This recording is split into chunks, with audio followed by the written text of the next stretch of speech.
اب آئیے آگے کے واقعات سماعت کریں. سرکار غوث اعظم کے نانا جان کے چاہنے والے کچھ لوگ بغداد میں تھے. تو حضرت عبداللہ سومی نے ان کی نشاندہی کی تھی کہ بیٹا ان کے پاس پہلے جانا, تم اجنبی ہو, ایک اجنبی شہر میں جا رہے ہو, کوئی تمہیں وہاں پہچانتا نہیں ہے, کوئی تمہارا یار و مددگار نہیں, یہ میرے ہمدرد اور چاہنے والے ہیں, ان کے پاس جانا تو وہ تمہاری رہنمائی کریں گے. چنانچہ سرکار غوث اعظم پہنچے تو انہوں نے جو کہ نانا کے مرید تھے انہوں نے کہا کہ حضور یہاں پر دو بڑے مدرسے ہیں, ایک مدرسہ الاحناف ہے اور دوسرا مدرسہ نظامیہ ہے.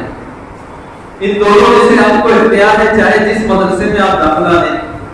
سرکار غوث اعظم نے مدرسہ نظامیہ کو پسند فرمایا اور مدرسہ نظامیہ میں داخلہ لینے کا ارادہ فرمایا. مدرسہ نظامیہ وہ مبارک اور بابرکت مدرسہ ہے کہ جس کے سب سے پہلے پرنسپل امام غزالی رحمۃ اللہ تعالی نے. سرکار غوث اعظم کے آنے سے پہلے ہی وہاں شیخ مصطفی الدین سعدی شیرازی رحمۃ اللہ تعالی جیسے اولیاء پڑھ کر فارغ ہو چکے تھے اور اس مدرسے کے پرنسپل امام ابن جوزی کے رہ چکے تھے. اور مدرسہ نظامیہ کو بنانے والے نظام الملک توسی تھے, ان کا لقب تھا نظام الملک توسی. حسن ابن اسحاق توسی نظام الملک ان کا لقب تھا, تو ان کے لقب کی طرف نسبت کرتے ہوئے مدرسے کا نام مدرسہ نظامیہ مشہور ہوا. اور مورخین لکھتے ہیں کہ باقاعدہ یہ مدرسہ ایک یونیورسٹی کی شکل اختیار کر چکا تھا. بڑے بڑے علماء اپنے فن کے ماہرین وہاں موجود تھے اور باقاعدہ گھنٹیاں ہوتی تھی جس طرح اسکول کالج میں پیریڈ ہوتے ہیں, درس کے اوقات مقرر تھے اور سارا نظام تھا. ایک طرف طلباء کے رہنے کا انتظام تھا جسے ہم ہاسٹل کہتے ہیں, اور یہ سب کچھ انتظام تھا, بڑا بہترین انتظام تھا. اور شاہی خزانے سے یہاں کے علماء اور مدرسین کو وظیفہ ملتا تھا. اور یہاں پر زیادہ تر حنبلی اور شافعی علماء تھے.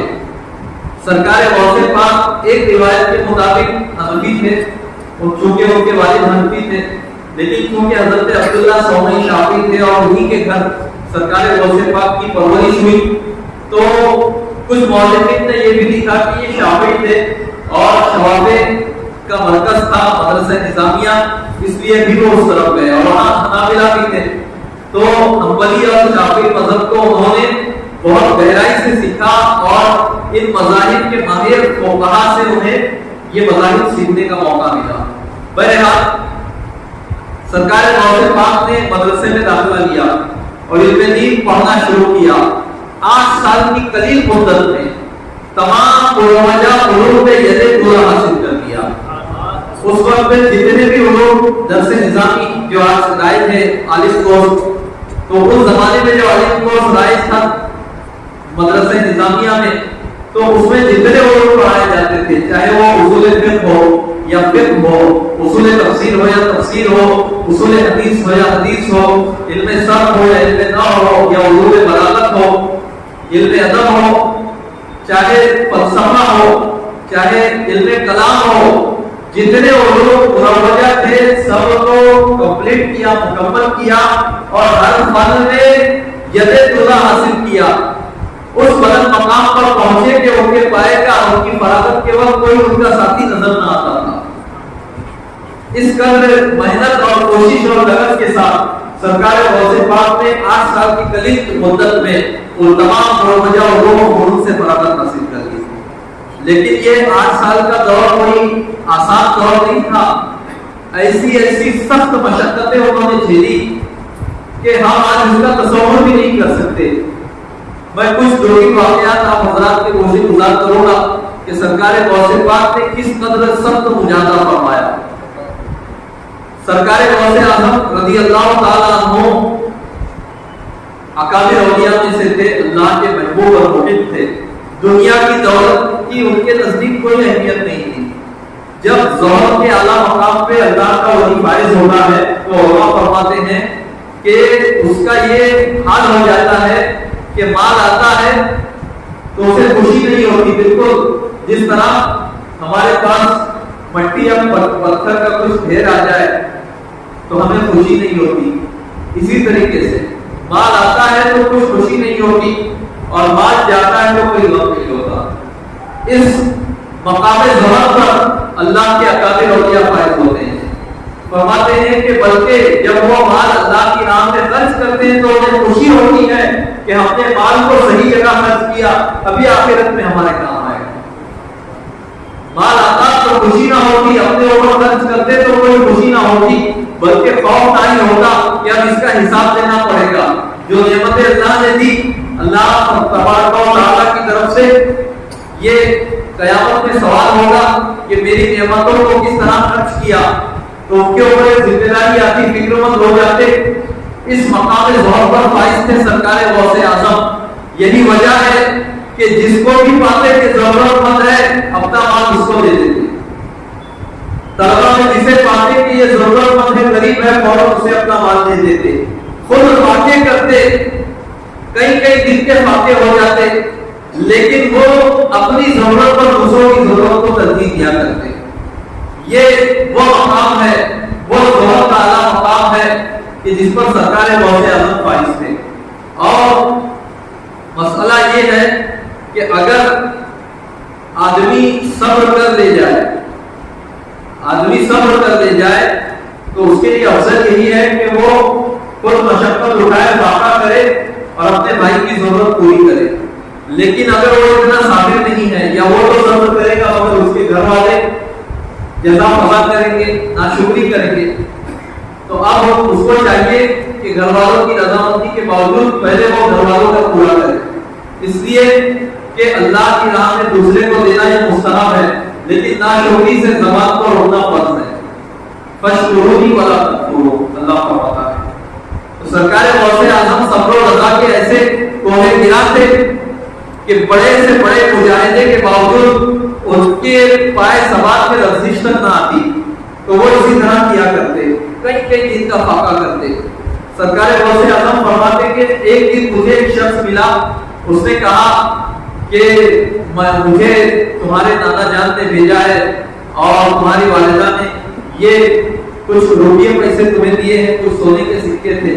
سرکار غوث اعظم فرماتے ہیں, قلائد الجواہر کی روایت ہے کہ میں بہت زیادہ پریشان ہوا بھوک کی وجہ سے, اور کئی دن سے فاقہ کر رہا تھا, اور جسم کی قوت جواب دے رہی تھی. اب قوت بھی چاہیے پڑھائی کرنے کے لیے, تو کہتے ہیں کہ میں ایوان کسرا کی طرف نکلا. عراق کے ویرانوں میں کسرا جو تھا, جس کی سلطنت حضرت فاروق اعظم کے زمانے میں مسلمانوں کے قبضے میں آئی, تو اس کا ایک پرانا محل تھا جو کھنڈر ہو چکا تھا عراق کے ویرانوں میں. کہتے ہیں کہ اس کھنڈر میں جو ہے وہ درخت وغیرہ جھاڑ جھنکار ہو گئے تھے, سبزہ ہو گیا تھا. کہتے ہیں کہ جب میں بھوک سے بالکل نڈھال ہو گیا, پریشان ہو گیا, تو میں ایوان کسرا کی طرف گیا کہ وہاں سے کچھ پتے وغیرہ مجھے مل جائے, کچھ سبزہ یا کچھ ساگ وغیرہ مل جائے, تو میں چبا کر چوس کر کچھ اپنی بھوک کی تسکین کا سامان کروں, کچھ تو میرے اندر طاقت آئے. تو جب میں پہنچا تو کہتے ہیں کہ میں نے پایا کہ 70 فقراء جو اولیاء کرام میں سے ہے وہ وہاں پر اپنا رزق تلاش کرنے کے لیے آئے ہیں اور وہ ڈھونڈ رہے ہیں. تو مجھے حیرت آئی کہ میں ان کے بیچ میں شامل ہو جاؤں اور جو ان کو ملنے والا تھا میں لے لوں. تو میں واپس آیا. جب واپس آیا میں شہر کے بیچ میں پہنچا تو مجھے وہی شخص ملا جو ایران سے آیا تھا, اور میرے گھر والوں نے میرے لیے کچھ اشرفیاں, کچھ سونے کے سکے بھیجے تھے. میں نے اس کا شکریہ ادا کیا, لیکن مجھے گوارا نہ ہوا کہ میں وہ دھوکے اولیاء کو چھوڑوں. میں نے فوراً کچھ کھانا خریدا اور اس کے بعد ان اولیاء کرام کے پاس پہنچا جو ایوان کسرا میں اپنا رزق تلاش کر رہے تھے, اور میں نے کہا کہ یہ لیجیے میری طرف سے, مجھے یہ گوارا نہ ہوا کہ میں آپ لوگوں کو چھوڑ کر رہا ہوں. اس کے بعد سرکار غوث اعظم نے سارا کھانا ان کو کھلا دیا. اس کے بعد پھر آپ آئے اور پھر تھوڑا سا آپ کے پاس بچا سونا, تو اس سے کچھ روٹی وغیرہ خرید کر خود کھایا, اور پھر وہ جو جیلان سے آئے تھے ان کو بھی کھلایا, اور باقی جو بچا وہ فقراء میں تقسیم کر دیا. اس طریقے سے سرکار غوث اعظم کا معاملہ تھا. صبر و رضا کے ایسے کوہ گرا تھے کہ بڑی سے بڑی بھوک اور بڑے سے بڑا فاقہ بھی آپ کے پائے ثبات میں لرزش نہ پیدا کر پاتا. اسی طریقے سے ایک اور واقعہ انہی مستند کتابوں میں بیان کیا جاتا ہے. فرماتے ہیں سرکار غوث اعظم کہ 20 دن ہو گئے مجھے کھانے کو کچھ نہیں ملا. اللہ اکبر. دیکھیے اولیاء کرام جو یہ فاقے کیا کرتے تھے تو ان کی کرامت صرف یہ تھی کہ وہ مرتے نہیں تھے, ان پر موت نہیں آتی تھی, ورنہ ان فاقوں کی تکلیف اور مشقت وہ جھیلتے تھے اور محسوس کرتے تھے. ایسا نہیں ہے کہ ان کو بھوک ہی نہیں لگتی تھی. 20 دن آرام سے رہ رہے ہیں بغیر کسی تکلیف کے, نہیں, ان کو تکلیف ہوتی تھی اور فاقے کی صحبت اور مشقت جھیلتے تھے, تبھی تو ان کے مرتبے بلند ہوتے تھے اور تبھی تو اتنے بلند مرتبہ دیا ہوئے. بس اتنی کرامت تھی ان کی کہ ان پر موت نہیں آتی تھی. اللہ تبارک و تعالیٰ نے ان میں وہ روحانی طاقت رکھی تھی کہ اتنے دنوں کے فاقے سے ان کا کچھ بگڑتا نہیں تھا, لیکن تکلیف تو ہوگی تھی. فرماتے ہیں کہ 20 دن ایسے گزرے, اب کسی سے مانگنا بھی نہیں ہے. یہ اولیاء اللہ اتنے غیرت مند تھے کہ مانگنا تو دور کی بات, کسی پر اپنا حال ظاہر کرنے میں بھی آج محسوس کرتے تھے کہ لوگ اس پر رحم کھا کر کچھ دے دیں. آج لوگوں کا حال یہ ہے کہ گھر میں راشن پڑا ہے 15 دن کا, پھر بھی لوگوں کے سامنے روتے ہیں تاکہ لوگ غریب سمجھ کر کچھ دے دیں. افسوس کی بات ہے. مسلمانوں اپنے حالات کو تبدیل کرو ورنہ پھر دنیا والے تمہیں تبدیل کر دیں گے. اللہ تبارک و تعالی ہمیں اپنی اصلاح کرنے کی توفیق عطا فرمائے. 20 دن ہو گئے, فرماتے ہیں کچھ کھانے کے لیے نہیں تھا. میں نڈھال ہو گیا, چلنا پھرنا دوبارہ ہو گیا. میں اسی مسجد میں آیا جس مسجد میں میں کتاب پڑھتا تھا, اور میں نے اپنے آپ کو زمین پر ڈال دیا اور بڑی مشکل سے مسجد کے کونے میں آیا. وَأَنَا أُسَافِرُ الْمَوْتَ, اور میں موت سے مسافہ کرنے لگا, یعنی مجھے لگا اب بس وقت آ گیا ہے, اب موت بھی آئے گی. کہتے ہیں کہ اتنے میں نے دیکھا کہ ایک شخص مسجد میں داخل ہوا, اس کے پاس روٹیاں تھی اور بھنا ہوا گوشت تھا. وہ بیٹھا اور روٹی سے گوشت کھانے لگا. کہتے ہیں کہ میری بھوک کا یہ عالم تھا کہ نہ چاہتے ہوئے بھی جب بھی وہ نوالا منہ میں ڈالنے کے لیے اپنا منہ کھولتا, غیر ارادی طور پہ میرا منہ بھی کھل جاتا. اس پر میں نے اپنے نفس کو بہت ملامت کی. اچانک اس شخص کی نظر مجھ پر پڑی, اس نے مجھے دعوت دی. میں نے انکار کیا, اس نے اصرار کیا اور میرے قریب آیا اور کھانا رکھا. آخر اس کے اصرار پر میں نے اس کی دعوت قبول کی اور میں اور وہ کھانے لگے. تو اس نے کہا کہ میں جیلان سے آیا ہوں. مجھ سے پوچھا, اے نوجوان تم کون ہو, کیا کرتے ہو؟ تو سرکار غوث پاک نے فرمایا متفقہ ہوں, کہ میں فقہ کا طالب علم ہوں, علم دین پڑھتا ہوں. اس زمانے میں سرکار غوث اعظم کی تعلیم کا دور تھا, طالب علمی کا دور تھا. پھر انہوں نے بھی اپنا تعارف کیا تو کہا کہ میں جیلان سے آیا ہوں اور عبد القادر نامی نوجوان کی تلاش میں ہوں جو سادات میں سے ہے. مجھے نہیں ملا, میرا اپنا روٹیا پیسہ ختم ہو گیا, 3 دن فاقے سے ہوں میں, اب میرے لیے پردار کھانا حلال ہو گیا. تو اب جو اس نوجوان کی امانت تھی اسی کے پیسوں میں سے اب میں نے کچھ گوشت اور روٹیاں خریدی تاکہ میں کھا کے جان تو بچا پاؤں. حضرت غوث اعظم نے اللہ کا شکر ادا کیا اور کہا کہ بالکل کھاؤ, کیونکہ میں ہی عبد القادر ہوں اور یہ روٹیاں میرا ہی ہے. اس کے بعد پھر سرکار غوث اعظم کو جتنا کھانا تھا تمام فرمایا, باقی اسے دے دیا, اور جو کچھ روپیے پیسے بچے تھے اس میں سے بھی کچھ سکے اسے دے دیے, اور پھر باہر آئے اور ضرورت مندوں نے سارا روپیہ پیسہ خیرات کر دیا. اس طریقے سے سرکار غوث اعظم کی طالب علمی کا زمانہ گزرا. اور بھی اس طرح کے بہت سارے مہیجر اور رکوع واقعات ہیں. ایک رات میں کئی مرتبہ ان کو احتلام ہوتا, غسل فرض ہوتا. 40 بار روایتوں میں آیا ہے کہ ایک بار ایسا ہوا, ان پر امتحان اتنا کٹھن گزرا کہ ایک رات میں 40 بار احتلام ہوا, اور ہر بار وہ دریا میں جا کر انہوں نے غسل کیا. غسل فرض ہوتا, چلے جاتے دریا میں فوراً غسل کر لیتے, پھر واپس آتے, پھر آرام کرتے, آنکھ لگتی, پھر غسل فرض ہوتا, پھر چلے جاتے. 40 بار ان کو ایسا ہو گیا. پھر اس کے بعد انہوں نے کہا اب میں سوؤں گا نہیں, اب ایسے ہی رات گزارا. انہوں نے ویسے ہی رات گزار دی. تو سرکار غوث اعظم جو ولیوں کے سردار ہیں تو یوں ہی نہیں ہے, بلکہ جن کا رتبہ جتنا بلند ہو رہا ہے وہ اتنی زیادہ کڑی محنت اور اتنے بڑے مجاہدے سے گزرتا ہے. یہ کوئی کھیلنے کا کام نہیں ہے اور کوئی آسان کام نہیں ہے. آج لوگ نماز پابندی سے نہیں پڑھتے,